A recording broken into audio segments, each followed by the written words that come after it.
Hello, everybody. This is Jane Eyre by Charlotte Brontë, Volume 2, Chapter 35. He didn't leave for Cambridge the next day, as he said he would. He deferred his departure a whole week, and during that time he made me feel what severe punishment a good yet stern, a conscientious yet implacable man can inflict on one who has offended him. Without one overt act of hostility, one upbraiding word, he contrived to impress me momently with a conviction that I was put beyond the pale of his favor. Not that St. John harbored a spirit of unchristian vindictiveness, not that he would have injured a hair on my head if it had been fully in his power to do so. Both by nature and principle he was superior to the mean gratification of vengeance. He had forgiven me for saying I scorned him in his love, but he had not forgotten the words, and as long as he lived, he would never forget them. I saw by his look when he turned to me that they were always written on the air between me and him. Whenever I spoke, they sounded in my voice to his ear, and their echo toned every answer he gave me. He didn't abstain from conversing with me.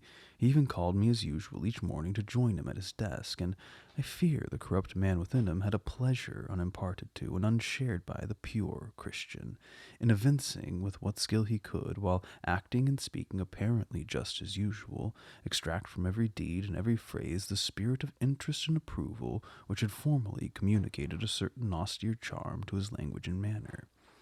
To me, he was in reality become no longer flesh, but marble. His eye was a cold, bright blue gem, his tongue a speaking instrument, nothing more. All this was torture to me, refined, lingering torture.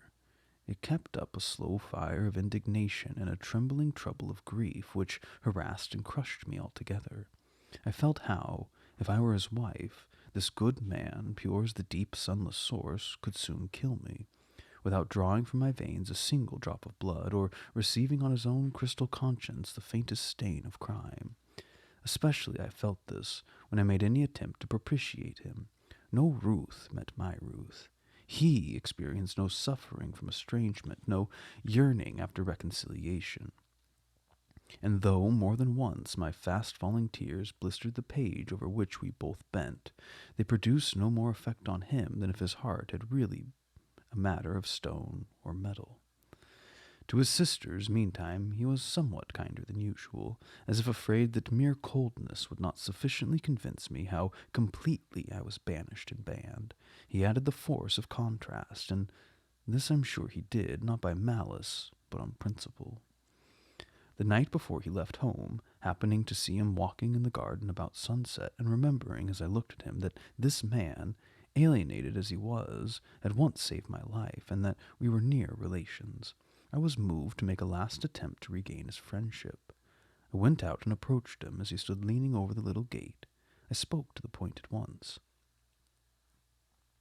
"St. John, I'm unhappy, because you're still angry with me. Let's be friends." "Oh, I hope we are friends," was the unmoved reply, while he still watched the rising of the moon, which he had been contemplating as I approached. "No, St. John, we're not friends as we were. You know that." "Are we not? That's wrong. For my part, I wish you no ill and all good.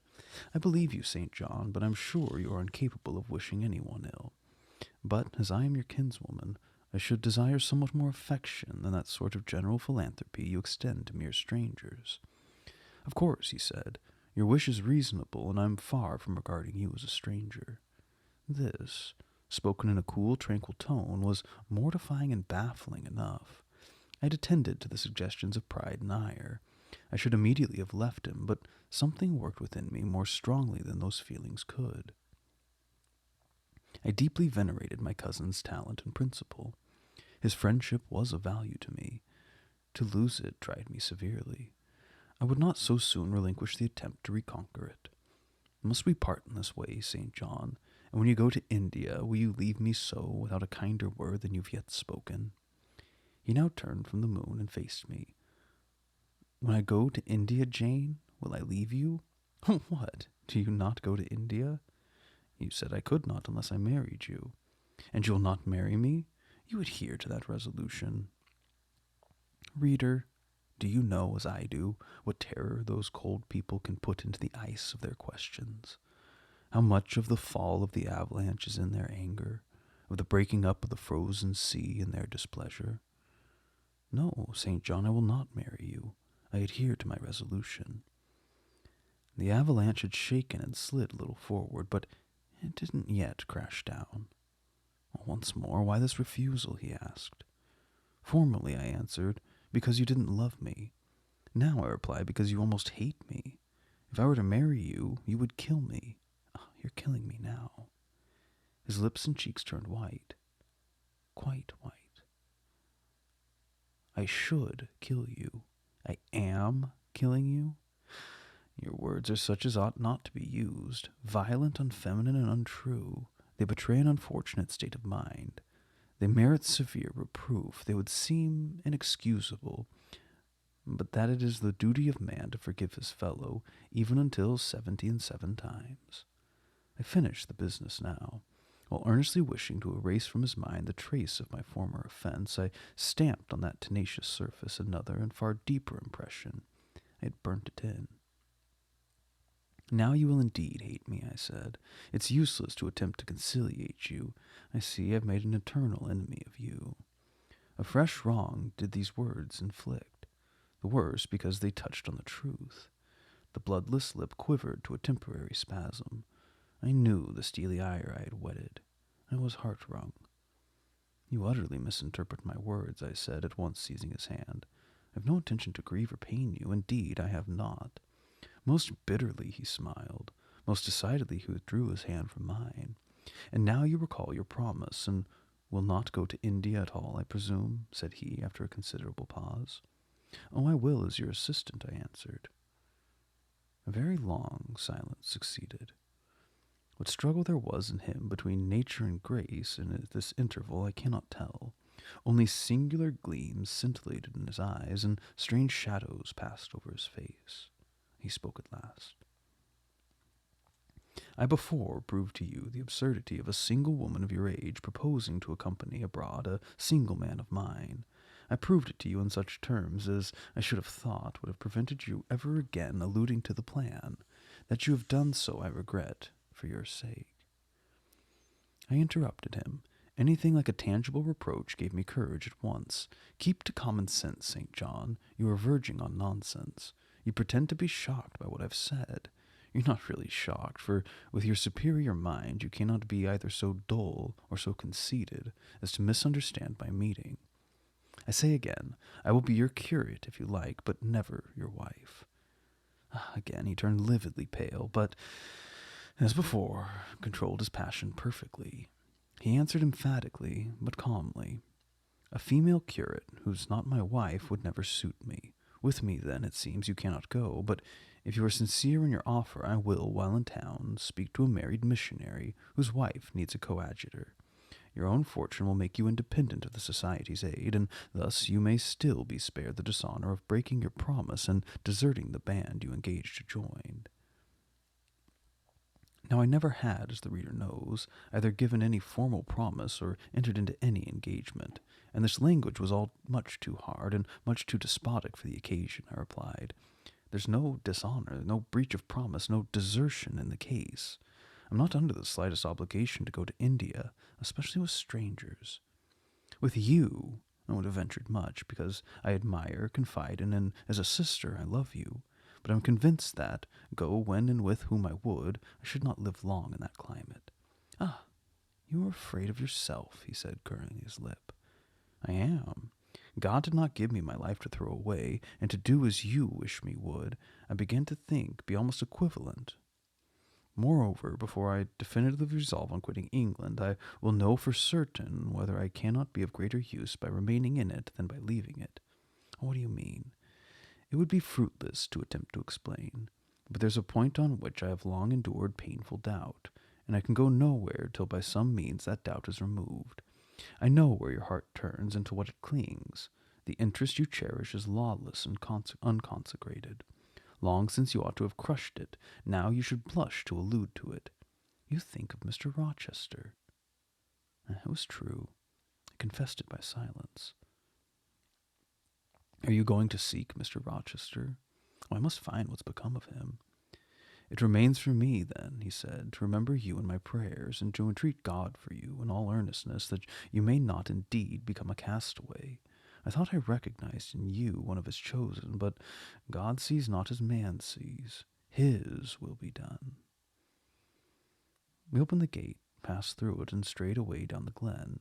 He was soon out of sight. On re-entering the parlor, I found Diana standing at the window, looking very thoughtful. Diana was a great deal taller than I. She put her hand on my shoulder and, stooping, examined my face. "Jane," she said, "you're always agitated and pale now.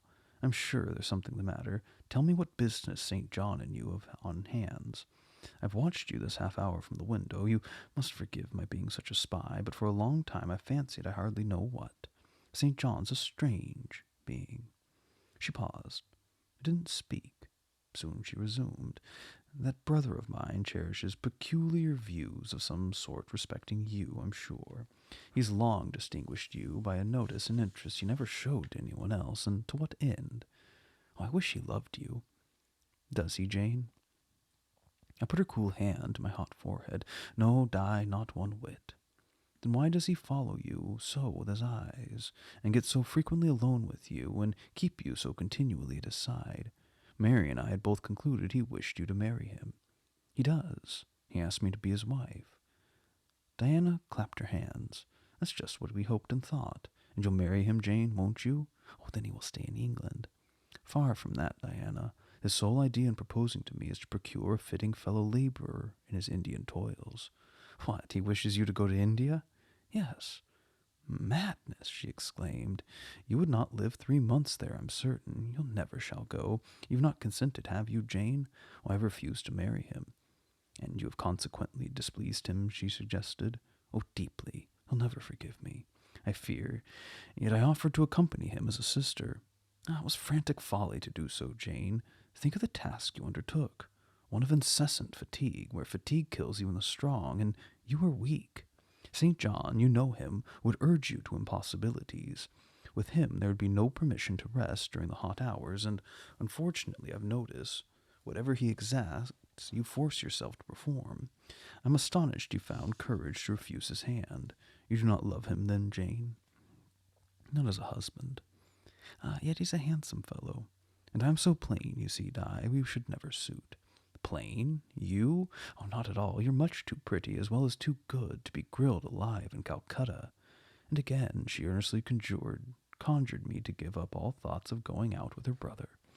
"I must indeed," I said, for when just now I repeated the offer of serving him for a deacon, he expressed himself shocked at my want of decency. He seemed to think I had committed an impropriety in proposing to accompany him unmarried, as if I had not from the first hoped to find in him a brother, and habitually regarded him as such. "What makes you say he does not love you, Jane?" "You should hear himself on the subject. He's again and again explained that it's not himself but his office he wishes to mate. He's told me I am formed for labor, not for love. Which is true, no doubt, but in my opinion, if I'm not formed for love, it follows that I'm not formed for marriage. Would it not be strange, Di, to be chained for life to a man who regarded one but as a useful tool? Insupportable, unnatural, out of the question. And then," I continued, "though I have only sisterly affection for him now, yet if forced to be his wife, I can imagine the possibility of conceiving an inevitable, strange, torturing kind of love for him, because he's so talented, and there's often a certain heroic grandeur in his look, manner, and conversation. In that case, my lot would become unspeakably wretched. He would not want me to love him, and if I showed the feeling, he would make me unsensible that it was superfluity. Unrequired by him, unbecoming in him, I know he would. And yet St. John is a good man," said Diana. "He is a good and great man, but he forgets, pitilessly, the feelings it claims of little people, pursuing his own large views. It's better, therefore, for the insignificant to keep out of his way, lest in his progress he should trample them down. Oh, here he comes. I'll leave you, Diana." And I hastened upstairs as I saw him entering the garden. But I was forced to meet him again at supper. During that meal he appeared just as composed as usual. I had thought he would hardly speak to me, and I was certain he had given up the pursuit of his matrimonial scheme. The sequel showed I was mistaken on both points. He addressed me precisely in his ordinary manner, of what had of late been his ordinary manner, one scrupulously polite. No doubt I had invoked the help of the Holy Spirit to subdue the anger I roused in him, and now believed he had forgiven me once more. For the evening reading before prayers, he selected the 21st chapter of Revelations. It was all the times pleasant to listen, while from his lips fell the words of the Bible. Never did his fine voice sound at once so sweet and full. Never did his manner become so impressive in its noblest simplicity as when he delivered the oracles of God. And tonight that voice took a more solemn tone, that manner a more thrilling meaning. As he sat in the midst of the household circle, the May moon shining in through the uncurtained window and rendering almost unnecessary the light of the candle on the table. As he sat there, bending over the great old Bible, and described from its pages the vision of the new heaven and the new earth, told how God would come to dwell with men, and how he would wipe away all tears from their eyes, and promised that there should be no more death, neither sorrow nor crying, nor any more pain, because the former things are passed away. The succeeding words thrilled me strangely as he spoke them, especially as I felt by the slight indescribable alteration in sound that in uttering them his eye had turned on me. He that overcometh shall inherit all things, and I will be his God, and he shall be my son. But, was slowly distinctly read, the fearful, the unbelieving, etc., shall have their part in the lake which burneth with fire and brimstone, which is the second death. Henceforward I knew what fate St. John feared for me. A calm, subdued triumph blent with a longing earnestness marked his enunciation of the last glorious verses of that chapter. The reader believed his name was already written in the Lamb's book of life, and he yearned after the hour which should admit him to the city to which the kings of earth bring their glory and honor, which has no need of sun or moon to shine in it, because the glory of God lightens it, and the Lamb is the light thereof. In the prayer following the chapter all his energy gathered, all his stern zeal awoke. He was in deep earnest, wrestling with God, and resolved on a conquest. He supplicated strength for the weak-hearted, guidance for the wanderers from the fold, a return even at the 11th hour for those whom the temptations of the world and flesh were luring from the narrow path. He asked, he urged, he claimed the boon of a brand snatched from the burning. Earnestness was ever deeply solemn. First I listened to that prayer. I wondered at his, and then, when I continued and rose, I was touched by it, and at last awed. He felt the greatness and goodness of his purpose so sincerely, others who heard him plead for it could not but feel it too. The prayer over, we took leave of him. He was to go at a very early hour in the morning. Diana and Mary, having kissed him, left the room. In compliance, I think, with a whispered hint from him, I tendered my hand and wished him a pleasant journey. Thank you, Jane. As I said, I shall return from Cambridge in a fortnight. That space, then, is yet left you for reflection. If I listened to human pride, I should say no more to you of marriage with me, but I listen to my duty and keep steadily in view my first aim, to do all things to the glory of God. My Master was long-suffering, so will I be. I cannot give up to perdition a vessel of wrath. Repent, resolve, while there is yet time. Remember, or bid to work while it is day, warned that the night cometh when no man shall work. Remember the fates of Dives, who had his good things in his life. God give you strength to choose the better part which shall not be taken from you. He laid his hand on my head as he uttered the last words. He spoke earnestly, mildly. His look was not indeed that of a lover beholding his mistress, but it was that of a pastor recalling his wandering sheep, or better, of a guardian angel watching the soul for which he is responsible.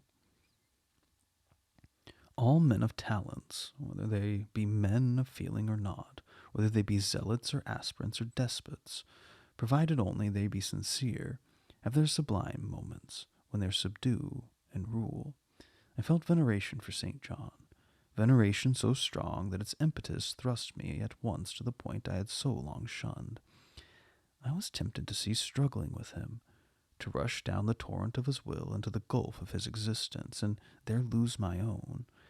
I was almost as hard beset by him now as I had been once before, in a different way, by another. I was a fool both times. To have yielded then would have been an error of principle.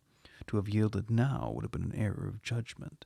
So I think at this hour, when I look back to the crisis through the quiet medium of time, I was unconscious of folly at that instant.